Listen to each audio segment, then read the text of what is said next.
December 9-ാം തീയതിയിലെ UPSC civil service എക്സാമിന് relevant ആയിട്ടുള്ള കുറച്ച് ടോപ്പിക്കുകളാണ് നമ്മൾ ഡിസ്കസ് ചെയ്യാൻ വേണ്ടി പോകുന്നതായിട്ടുള്ളത്. അതിൽ ആദ്യത്തേത് സിറിയയിൽ നിന്നുള്ള വാർത്തയാണ്. സിറിയയിലെ പ്രസിഡന്റ് അദ്ദേഹം രാജ്യം വിട്ടു പോയി എന്നുള്ളതാണ്. മറ്റൊന്ന് അവിടുത്തെ മിലിറ്റൻസ് അതിന്റെ ക്യാപിറ്റൽ ദമാസ്കസ് പിടിച്ചടക്കി എന്ന് പറഞ്ഞിട്ടുള്ള ഒരു വാർത്തയാണ് വന്നിരിക്കുന്നതായിട്ടുള്ളത്. അപ്പോൾ നമുക്ക് ഓൾറെഡി നമ്മൾ ഈ ഒരു ടോപ്പിക് ഡിസ്കസ് ചെയ്തിട്ടുണ്ടായിരുന്നു. എങ്കിലും ബ്രീഫ് ആയിട്ട് എന്താണ് വിഷയം എന്നുള്ളത് നമ്മൾ നോക്കാം. അപ്പോൾ അവിടുത്തെ ഹയാത്ത് അൽ ഷാം എന്ന് പറയുന്ന മിലിറ്റന്റ് ഗ്രൂപ്പ് സിറിയ അവിടുത്തെ പ്രസിഡന്റ് ആയിട്ടുള്ള ബാഷ അൽ അസാദിനെ അദ്ദേഹത്തെ പുറത്താക്കിയതായിട്ടും ദമാസ്കസ് പിടിച്ചടക്കിയതായിട്ടും പ്രഖ്യാപിച്ചു എന്നുള്ളതാണ് വാർത്ത വരുന്നതായിട്ടുള്ളത്. അസാദിന്റെ 13 വർഷത്തെ ഭരണം, അതിനെ തുടർന്നുണ്ടായിട്ടുള്ള സിവിൽ വാറിന്റെയും ഒരു അവസാനമായിട്ട് നമുക്ക് ഇതിനെ കാണാൻ വേണ്ടി പറ്റും എന്നുള്ളതാണ്. അപ്പൊ ആസാദിന്റെ മെയിൻ അലൈസിനെതിരെ വലിയൊരു വിക്ടറിയാണ് ഇവിടെ ഉണ്ടായിട്ടുള്ളത്. റഷ്യ, ഇറാൻ തുടങ്ങിയിട്ടുള്ള രാജ്യങ്ങൾ ഈ ഒരു സിറിയയിൽ അസാദിന്റെ ഭരണകൂടത്തെ സപ്പോർട്ട് ചെയ്തിട്ടുണ്ടായിരുന്നു. അതാണ് ഇത്രയും കാലം ഈ ഒരു സിവിൽ വാറിനെ എതിർത്ത് നിൽക്കാൻ വേണ്ടിയിട്ട് അസാദിന് പറ്റിയിട്ടുണ്ടായിരുന്നത്. അപ്പോൾ പല സിറിയൻസും ഇത് ഒരു വലിയ പ്രധാനപ്പെട്ട ഡെവലപ്മെന്റ് ആയിട്ട് പ്രഖ്യാപിക്കുകയും പ്രൈം മിനിസ്റ്റർ ഫ്രീ ഇലക്ഷൻസ് നടത്തുന്നതിന് വേണ്ടിയിട്ട് പ്രഖ്യാപിക്കുകയും ചെയ്തിട്ടുണ്ട് എന്നുകൂടി ഓർത്തുക. അവരുടെ പുതിയ ലീഡറിനെ തിരഞ്ഞെടുക്കാൻ വേണ്ടിയിട്ട് എന്നുകൂടി ഓർത്തുക. അപ്പൊ ഈ ഒരു വാർത്ത നമ്മൾ ഓൾറെഡി ഡിസ്കസ് ചെയ്തായിരുന്നു, സിറിയയിലെ സിവിൽ വാർ അതിന്റെ കാരണങ്ങളെ കുറിച്ചൊക്കെ. അപ്പൊ ദമാസ്കസ് എന്ന് പറയുന്നത് സിറിയയുടെ ക്യാപിറ്റൽ ആണ്. അപ്പോൾ ഇത് oldest city, one of the oldest capital in the world എന്ന് പറയാൻ വേണ്ടി പറ്റും. അതുപോലെ ഇസ്ലാമിനെ സംബന്ധിച്ച് 4th ഹോളിയസ്റ്റ് സിറ്റി ആയിട്ട് അറിയപ്പെടുന്നത് ദമാസ്കസ് ആണ്. അപ്പോൾ ഇവിടെ ആന്റി ലെബനൻ മൗണ്ടെയിൻ റേഞ്ചിന്റെ ഫൂട്ട് ഹിൽസിലായിട്ടാണ്, ഈസ്റ്റേൺ ഫൂട്ട് ഹിൽസിലായിട്ടാണ് ദമാസ്കസ് ലൊക്കേറ്റ് ചെയ്തിട്ടുള്ളത്. അപ്പോൾ ഇവിടുത്തെ ക്ലൈമറ്റ് അരിഡ് ക്ലൈമറ്റ് ആണ്, വരണ്ട കാലാവസ്ഥയാണ് സാധാരണ അനുഭവപ്പെടുന്നത്. ബിക്കോസ് ഇതിന്റെ റെയിൻ ഷാഡോ ഇഫക്റ്റ് ആണ്. അപ്പോൾ റെയിൻ ഷാഡോ ഇഫക്റ്റ് എന്ന് വെച്ചാൽ പർവ്വതത്തിന്റെ ഒരു സൈഡിലാവുമ്പോൾ ഇവിടെ നിന്ന് വരുന്ന കാറ്റുകൾ മഴ മുഴുവൻ ഒരു സൈഡിൽ വരികയും എതിർവശത്ത് മഴയില്ലാത്ത സാഹചര്യം വരികയും ചെയ്യും. അപ്പോൾ ഇതിനെ വിൻഡ്വേർഡ് സൈഡ് എന്ന് വിളിക്കും. മഴ ഉണ്ടാവുന്ന സൈഡിനെ അതേ സൈഡിൽ ലീവേർഡ് സൈഡ് എന്ന് വിളിക്കും. ജിയോഗ്രഫിയിൽ നിങ്ങൾ ഓറോഗ്രഫിക് റെയിൻഫോളിനെ കുറിച്ച് പഠിക്കുന്ന സമയത്ത് റെയിൻ ഷാഡോ ഏരിയാസിനെ കുറിച്ച് പഠിക്കും. അപ്പോൾ ഇപ്പോൾ വെസ്റ്റേൺ ഘാട്ടിന്റെ റെയിൻ ഷാഡോ ഏരിയ ആണ് നമ്മളുടെ തമിഴ്നാടുവിൽ വരുന്ന പല പ്രദേശങ്ങളും എന്നുകൂടി ഓർത്തുക. അപ്പോൾ ദമാസ്കസ് ഒരു റെയിൻ ഷാഡോ എഫക്റ്റ് അനുഭവപ്പെടുന്ന ചൂട് കൂടിയ അരിഡ് കാലാവസ്ഥയുള്ള സ്ഥലമാണ്. പ്രധാനപ്പെട്ട ഒരു റിവർ ആണ് ബറാദ എന്ന് പറയുന്ന റിവർ ഈ ഒരു ദമാസ്കസിലൂടെ ഫ്ലോ ചെയ്യുന്നുണ്ട് എന്നും കൂടി ഓർത്ത് വെക്കുക. അപ്പോൾ ഇവിടെ ഏകദേശം ദമാസ്കസ് ഇവിടെയാണ് ലൊക്കേറ്റ് ചെയ്തിട്ടുള്ളത്. അപ്പോൾ ഇവിടെ ലെബനൻ എന്ന് പറയുന്ന രാജ്യത്തെ ഇവിടെ കാണുന്നത് ലെബനന്റെ മൗണ്ടെയിൻസിന്റെ ഫൂട്ട് ഹിൽസിലായിട്ടാണ് വരുന്നതെന്നും കൂടി ഓർത്ത് വെക്കുക. ഇതാണ് സിറിയയുടെ അയൽ രാജ്യങ്ങൾ തുർക്കി, ഇറാഖ്, ജോർദാൻ, ഇസ്രായേൽ കാണാൻ വേണ്ടി പറ്റും, ലെബനൻ കാണാൻ പറ്റും. ഇതൊക്കെയാണ് അതിർത്തി രാജ്യങ്ങളായിട്ട് വരുന്നത് എന്നുകൂടി ഓർത്തു വെക്കുക. അടുത്തൊരു വാർത്ത ചെന്നൈയിൽ കുടിവെള്ളത്തിൽ ഉണ്ടായിട്ടുള്ള ഇഷ്യൂ കാരണം ആൾക്കാർ മരണപ്പെട്ടതുമായി ബന്ധപ്പെട്ട വാർത്തയാണ്. അപ്പോൾ ശുദ്ധമായിട്ടുള്ള കുടിവെള്ളം എന്ന് പറയുന്നത് one of the human rights ആണ്, ഫണ്ടമെന്റൽ റൈറ്റ്സ് ആണ്. അത് ഗവൺമെന്റിന് കൃത്യമായിട്ട് നടപ്പിലാക്കാൻ പറ്റുന്നില്ല എന്ന് പറഞ്ഞുകൊണ്ട് വന്ന എഡിറ്റോറിയലാണ്.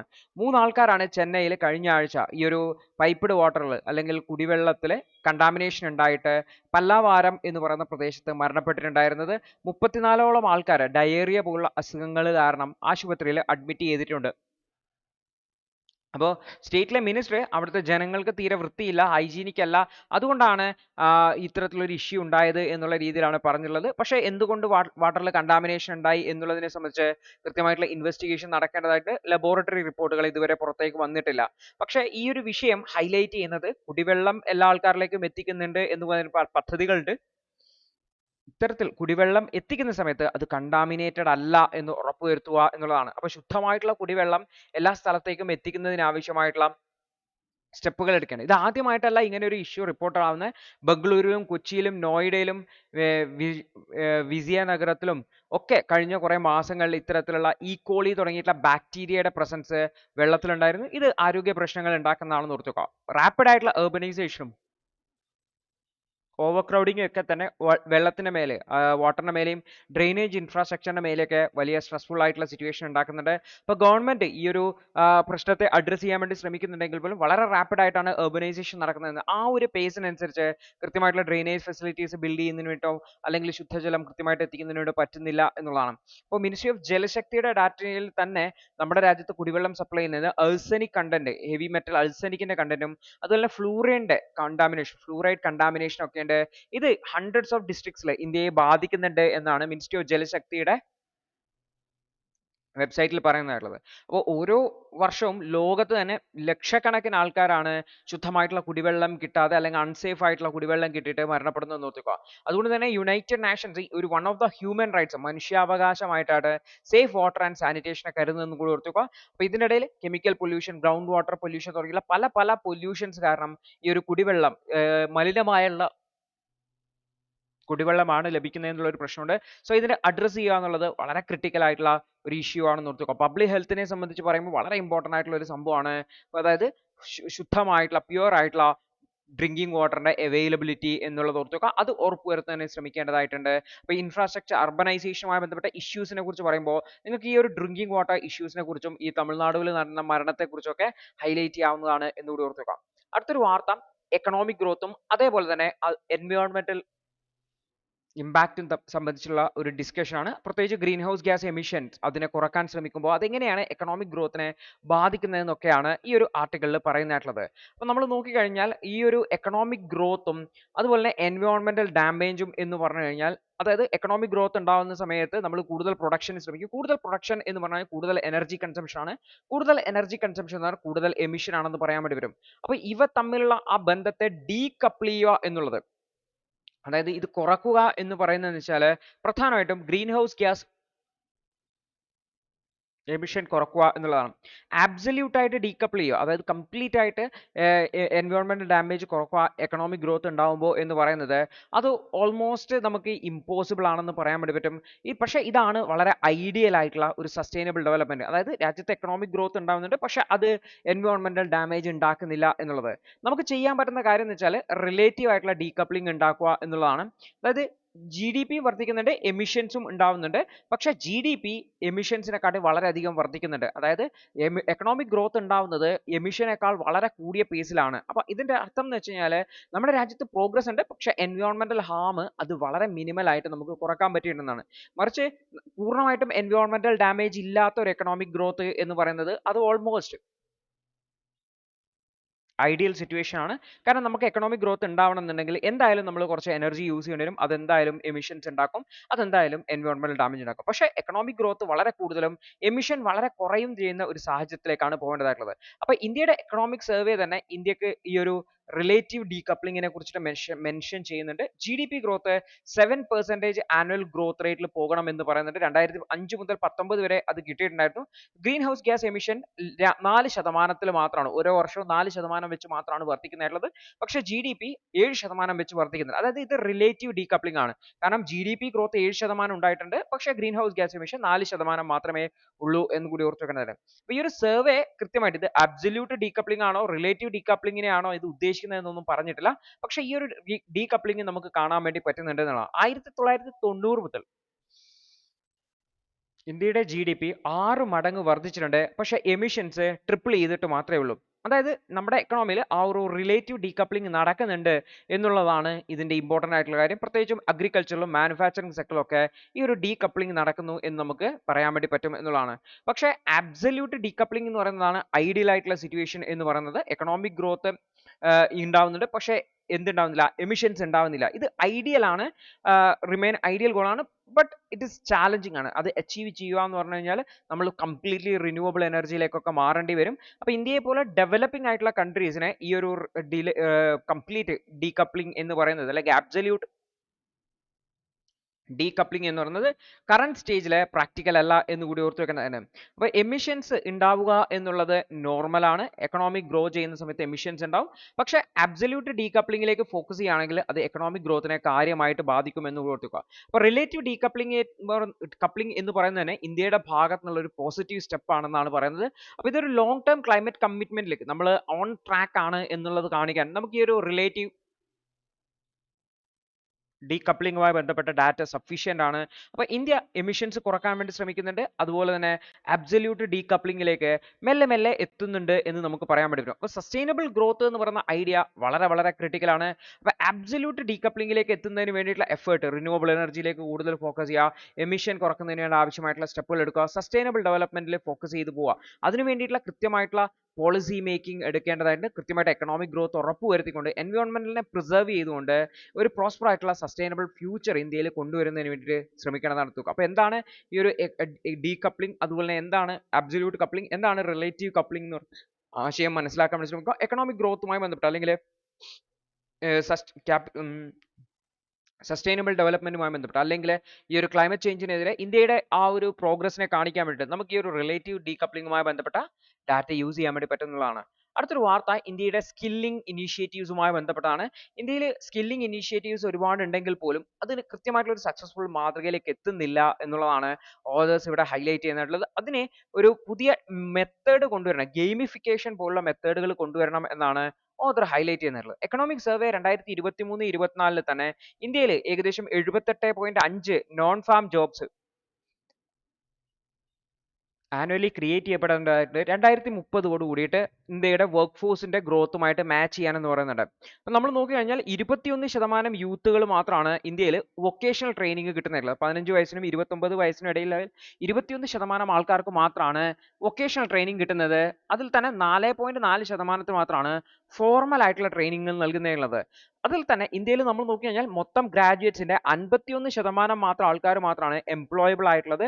അതായത് ആൾക്കാർ ഡിഗ്രി അക്വയർ ചെയ്യുന്നുണ്ടെങ്കിലും അവർക്ക് സ്കില്ലിംഗ് ഒന്നും ഇല്ല എന്നുള്ളത്, അല്ലെങ്കിൽ അവർക്ക് കൃത്യമായിട്ടുള്ള ജോലി ചെയ്യാനുള്ള സ്കില്ലുകൾ ഇല്ല എന്നുള്ളത് ഒരു ചാലഞ്ചിങ് സിറ്റുവേഷൻ ആണ് എന്നുകൂടി ഓർത്തു വെക്കേണ്ടതായിട്ട്.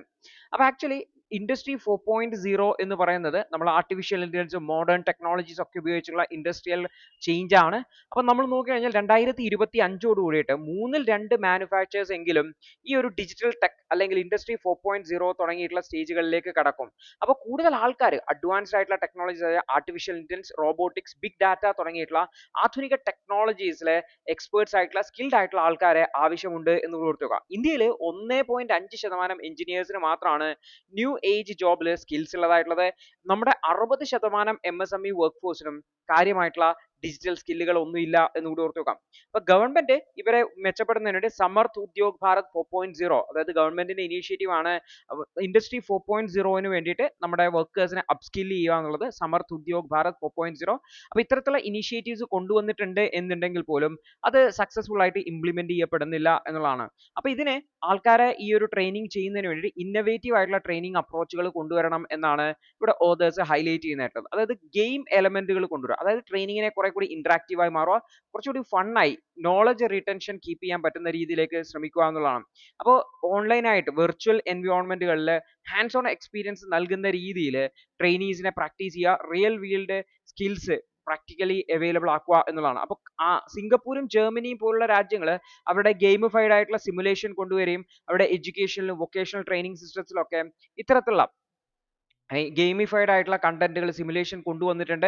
അപ്പോൾ ഇതെല്ലാം തന്നെ കുട്ടികളെ കൂടുതലായിട്ട് എൻഗേജ് ചെയ്യുന്നതിന് വേണ്ടിയിട്ടും ലേണിംഗ് ഔട്ട്കം ഇംപ്രൂവ് ചെയ്യാനും സഹായിച്ചിട്ടുണ്ട്. അപ്പോൾ ഇന്ത്യക്കും ഇത്തരത്തിലുള്ള സ്കില്ലിംഗ് പ്രോഗ്രാമുകളിൽ ഈ ഒരു ഗെയിമിഫിക്കേഷൻ കൊണ്ടുവരാൻ പറ്റും എന്നാണ് പറയുന്നതായിട്ടുള്ളത്. അപ്പോൾ ഇന്ത്യക്ക് ലേണിംഗ് പ്ലാറ്റ്ഫോംസ് ഉണ്ട്. സ്വയം എന്ന് പറയുന്ന പ്ലാറ്റ്ഫോം ഉണ്ട്, അതുപോലെ തന്നെ സ്കിൽ ഇന്ത്യ ഡിജിറ്റൽ ഹബ് എന്ന് പറയുന്ന പ്ലാറ്റ്ഫോം ഉണ്ട്. ഇതുവഴി ഒരുപാട് ഓൺലൈൻ കോഴ്സുകളും പ്രോഗ്രാമുകളും ഗവൺമെന്റ് ഹോസ്റ്റ് ചെയ്യുന്നുണ്ട്. സ്വയം പ്ലാറ്റ്ഫോമിൽ മാത്രം ഏകദേശം 40 മില്യൺ ആൾക്കാരാണ്, അതായത് 4 കോടിയോളം ആൾക്കാരാണ് ഇതിൽ എന്ത് ചെയ്തിട്ടുള്ള പാർട്ടിസിപ്പേറ്റ് ചെയ്തിട്ടുള്ളത്. എഞ്ചിനീയറിംഗിലും ഫിസിക്കൽ സയൻസിലും ഒക്കെ വളരെയധികം എൻറോൾ ചെയ്തിട്ടുണ്ട്. ഒരുപാട് പേര് കോഴ്സുകൾ എടുക്കുന്നുണ്ടെന്ന് ഓർത്തു വെക്കുന്നതായിരുന്നു. അതുപോലെ തന്നെ ഈ ഒരു സ്കിൽ ഇന്ത്യ ഡിജിറ്റൽ ഹബും 750-ലധികം ഓൺലൈൻ കോഴ്സുകൾ പ്രൊവൈഡ് ചെയ്യുന്നുണ്ട്. ഇതും ഗെയിമിഫൈഡ് ആയിട്ടുള്ള സിമുലേഷൻ ബേസ്ഡ് ആയിട്ടുള്ള ലേണിംഗ് എക്സ്പീരിയൻസ് സ്റ്റുഡൻസിന് നൽകാൻ വേണ്ടിയിട്ട് യൂസ് ചെയ്യാൻ വേണ്ടി പറ്റും എന്ന് ഓർത്തു. അപ്പോൾ സ്കിൽ ഡെവലപ്മെന്റ് പ്രോഗ്രാമുകളിൽ കൂടുതൽ ഫോക്കസ് ചെയ്യേണ്ട ആവശ്യകതയെക്കുറിച്ചും അപ്പോൾ അതിൽ നമുക്ക് ഇത്തരത്തിലുള്ള ഇന്നോവേറ്റീവ് ആയിട്ടുള്ള മെത്തേഡുകൾ ഉപയോഗിക്കുന്നതിനെ കുറിച്ചുമാണ് ഇവിടെ ഹൈലൈറ്റ് ചെയ്യുന്നതെന്ന് കൂടി ഓർത്തു വയ്ക്കേണ്ടതായിട്ടുണ്ട്.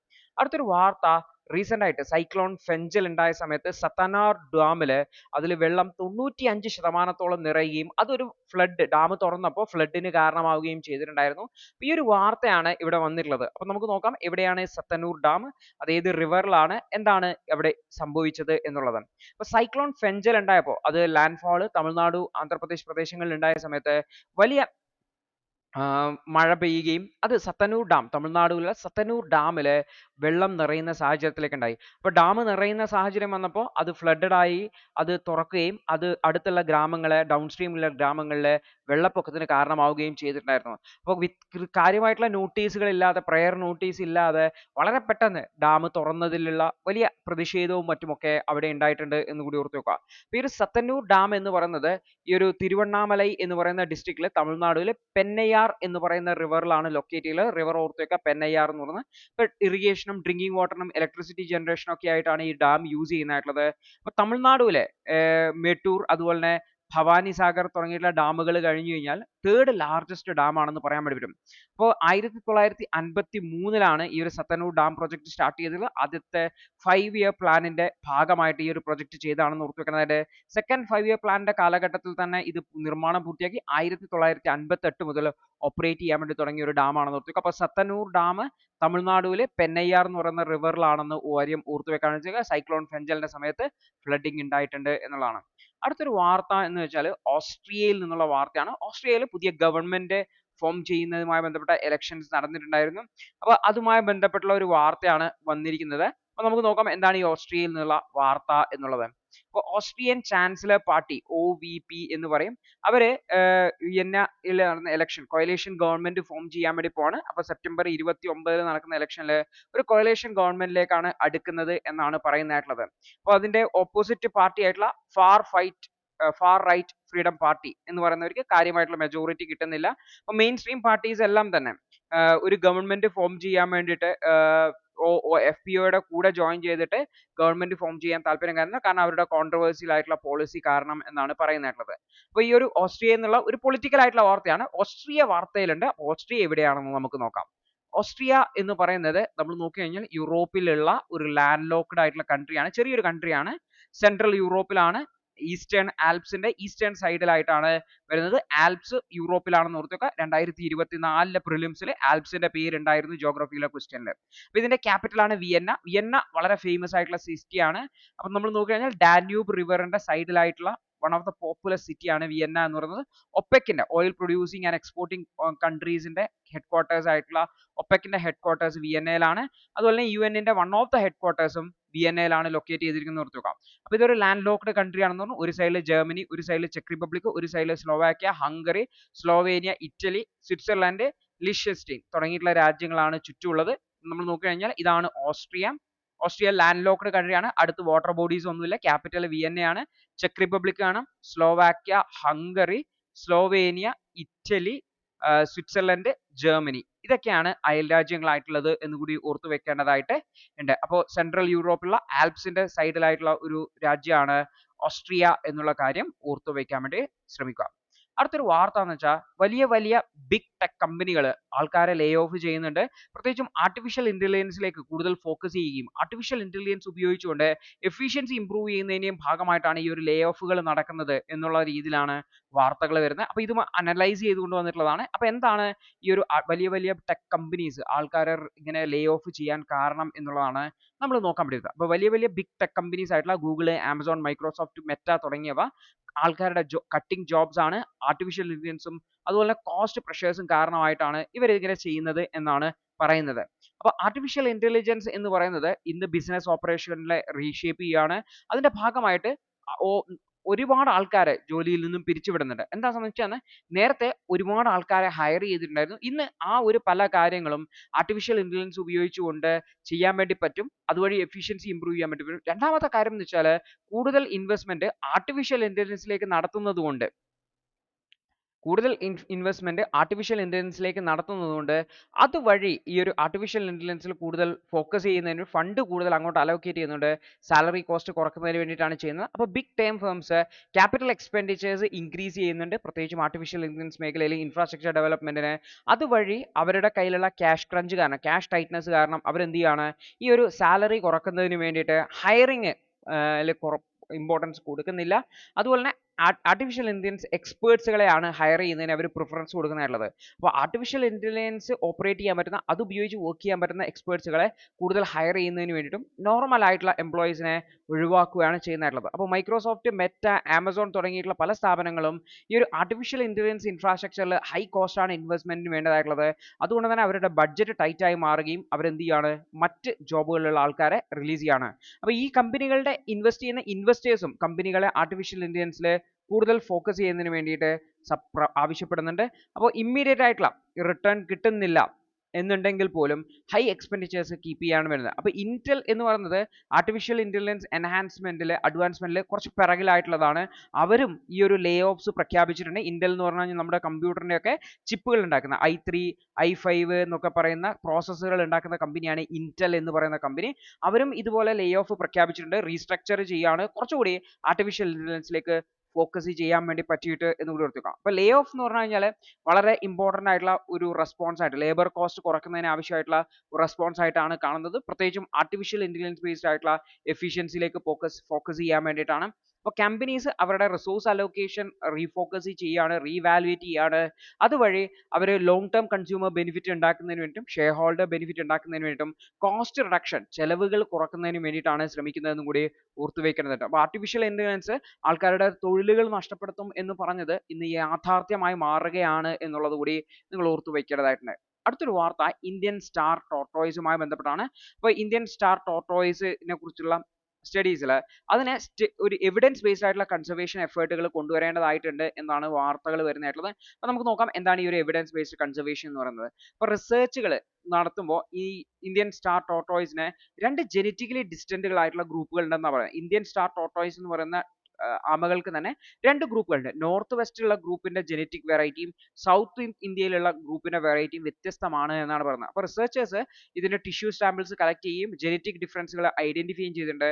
അതുകൊണ്ട് തന്നെ ഈ രണ്ട് ആമകളെയും സെപ്പറേറ്റ് ആയിട്ടുള്ള കൺസർവേഷൻ സ്ട്രാറ്റജീസ് ഉപയോഗിച്ചുകൊണ്ട് കൺസർവ് ചെയ്യേണ്ടതായിട്ടുണ്ട് എന്നാണ് പറയുന്നതായിട്ടുള്ളത്. കാരണം ഈ രണ്ട് സ്പീഷീസുകളെയും ബാധിക്കുന്ന റിസ്കുകൾ എന്ന് പറഞ്ഞു കഴിഞ്ഞാൽ ഈ ജനറ്റിക് ഡൈവേഴ്സിറ്റി അനുസരിച്ച് വ്യത്യസ്തമായിട്ടാണ് ഇരിക്കുന്നത്. പക്ഷേ രണ്ടിനും ഒരേപോലുള്ള കൺസർവേഷൻ എഫേർട്ടുകൾ എടുക്കുക, ഒന്നിച്ചുള്ള മിക്സഡ് ആയിട്ടുള്ള കൺസർവേഷൻ എഫേർട്ടുകൾ എടുത്തു കഴിഞ്ഞാൽ അത് ഇഫക്റ്റീവ് ആവില്ല എന്നുള്ളതാണ് ഓതേഴ്സ് ഹൈലൈറ്റ് ചെയ്യുന്നതായിട്ടുള്ളത്. അപ്പോൾ ഇതിൽ പറഞ്ഞിരിക്കുന്ന ജീവി ഇന്ത്യൻ സ്റ്റാർ ടോർട്ടോയ്സ് ആണ്. കാണാൻ ഇതുപോലെയാവും, നക്ഷത്ര ആമ എന്നൊക്കെ വിളിക്കും, നക്ഷത്ര ആമ എന്ന് വിളിക്കും. അതായത് ഇതിന്റെ മുകളിൽ നക്ഷത്രത്തെ പോലെ കാണാൻ വേണ്ടി പറ്റും. ഇതാണ് നക്ഷത്ര ആമ എന്ന് വിളിക്കാൻ കാരണം. അപ്പോൾ ഇതിന്റെ അപ്പിയറൻസ് ആണ് ഇതിനെ ഭയങ്കരമായിട്ട്, ഇതിന്റെ ഷെല്ലിന് യെല്ലോ സ്റ്റാർ ലൈക്ക് പാറ്റേൺസ് കാണാൻ വേണ്ടി പറ്റും. അപ്പോൾ ഇത് പ്രധാനമായിട്ടും അരിഡ് റീജിയൻസിൽ, അധികം വെള്ളം ഇല്ലാത്ത റീജിയൻസിലാണ്. നോർത്ത് വെസ്റ്റ് ഇന്ത്യയിൽ പാകിസ്ഥാൻ ബോർഡറിലൊക്കെ കാണുന്നുണ്ട്, സൗത്ത് ഇന്ത്യയിൽ കാണുന്നുണ്ട്, ശ്രീലങ്കയിലും കാണുന്നുണ്ടെന്ന് ഓർത്ത് വെക്കുക. ഇത് ഇന്ത്യൻ സബ് കോണ്ടിനെന്റ് പ്രദേശത്ത് എൻഡെമിക് ആണെന്ന് ഓർത്ത് വെക്കുക. ഇന്ത്യൻ സബ് കോണ്ടിനെന്റ് പ്രദേശത്ത് മാത്രമാണ് കാണുന്നതായിട്ടുള്ളത്. അപ്പോൾ ഇത് മോസ്റ്റ്ലി കാട്ടിൽ വൈൽഡ് ആയിട്ടാണ് കാണുന്നത്. ചില ആൾക്കാർ ഇല്ലീഗലി, ഓർത്ത് വെക്കുക, ഇല്ലീഗലി ഇതിനെ പെറ്റായിട്ട് യൂസ് ചെയ്യാറുണ്ട്. അത് വേൾഡ് വൈഡ് യൂസ് ചെയ്യാറുണ്ട്. അതുകൊണ്ട് തന്നെ വേൾഡ് വൈഡ് യൂസ് ഉള്ളതുകൊണ്ട് തന്നെ ആൾക്കാർ എന്ത് ചെയ്യും, ഇതിനെ കടത്തി കൊണ്ടുപോകാനുള്ള സാധ്യതയുണ്ടെന്ന് ഓർത്ത് വെക്കുക.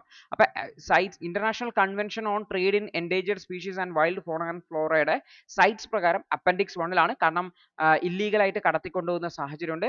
വൈൽഡ് ലൈഫ് പ്രൊട്ടക്ഷൻ ആക്ട് 1972 പ്രകാരം ഷെഡ്യൂൾ 1 പെട്ട ഒരു ജീവിയാണ്. IUCN റെഡ് ലിസ്റ്റ് പ്രകാരം വൾണറബിൾ കാറ്റഗറിയിൽപ്പെട്ട ഒരു ജീവിയാണ് ഇതെന്ന് ഓർത്ത് വെക്കുക. ഇതാണ് നക്ഷത്ര ആമ. കാണാൻ വളരെ ഡിഫറെന്റ് ആയിട്ടുള്ള ഒരു ജീവിയാണെന്ന് ഓർത്ത് വെക്കുക. അപ്പോൾ എന്താണ് ഇതിന് ഇത്ര ത്രെട്ട് വരാൻ കാരണം എന്ന് പറഞ്ഞു കഴിഞ്ഞാൽ, ഈ ഒരു സൈറ്റ്സിന്റെ കീഴിൽ പ്രൊട്ടക്ട് ചെയ്യപ്പെട്ടവരാണ്. വൈൽഡ് ലൈഫ് പ്രൊട്ടക്ഷൻ അടിയിൽ പ്രൊട്ടക്ട് ചെയ്തിട്ടുള്ളതാണെങ്കിലും വലിയ ത്രെട്ടുകൾ നേരിടുന്നുണ്ട്. പോച്ചിങ്ങിന് വേണ്ടിയിട്ട്, ഇതിനെ മാംസത്തിന് വേണ്ടിയിട്ടും അതുപോലെ ഇല്ലീഗൽ സ്മഗ്ലിങ്ങിന് വേണ്ടിയിട്ടൊക്കെ ഇത് പിടിക്കപ്പെടുന്നുണ്ട് എന്നുള്ളതാണ്. അപ്പോൾ ഇതിനെ പലപ്പോഴും നമ്മൾ എന്ത് ചെയ്യുന്നുണ്ട്, ഈ ഒരു ടോർട്ടോയ്സുകളെ ആൾക്കാർ കടത്തി കൊണ്ടുപോകുന്നത് പിടിക്കപ്പെടുന്നുണ്ട്. പലപ്പോഴും സീസ് ചെയ്ത ടോർട്ടോയ്സുകളെ വൈൽഡിലേക്കാണ് തിരിച്ചുവിടുന്നതായിട്ടുള്ളത്. പക്ഷേ അത് സർവൈവ് ചെയ്യുന്ന സാഹചര്യം ഇല്ല എന്നുള്ളതാണ് പറയുന്നതായിട്ടുള്ളത്. അപ്പോൾ ഉദാഹരണത്തിന് ഇപ്പോൾ ഈ ഒരു ക്യാപ്റ്റീവ് ആയിട്ടുള്ള ഇത്തരത്തിലുള്ള ബ്രീഡ് ചെയ്തിട്ടുള്ള ടോർട്ടോയ്സുകളാണെങ്കിൽ അതിന്റെ ഷെല്ലിൽ ഡിഫോർമാലിറ്റീസ് ഉണ്ടാവാം എന്നുള്ളതാണ്. അപ്പോൾ ഇതിന്റെ ബ്രീഡിംഗ് പൊട്ടൻഷ്യലിനെ അത് ബാധിക്കാം. അതുപോലെ തന്നെ അത് നാച്ചുറൽ ഹാബിറ്റാറ്റിലേക്ക് ഇറക്കി വിട്ട് കഴിഞ്ഞാലും അതിനവിടെ സർവൈവ് ചെയ്യാൻ പറ്റണം എന്നില്ല എന്നുള്ളതാണ് പറയുന്നതായിട്ടുള്ളത്. അപ്പോൾ കൺസർവേഷനിസ്റ്റുകൾ പറയുന്നത് വെച്ചാൽ ഇത്തരത്തിൽ ഈ ഒരു ജനറ്റിക് ഡൈവേഴ്സിറ്റിയെ മനസ്സിലാക്കിക്കൊണ്ട് സെപ്പറേറ്റ് പോപ്പുലേഷൻ ബേസ്ഡ് ആയിട്ടുള്ള കൺസർവേഷൻ മെഷേഴ്സ് എടുക്കേണ്ടതായിട്ടുണ്ട് എന്നാണ് പറയുന്നത്.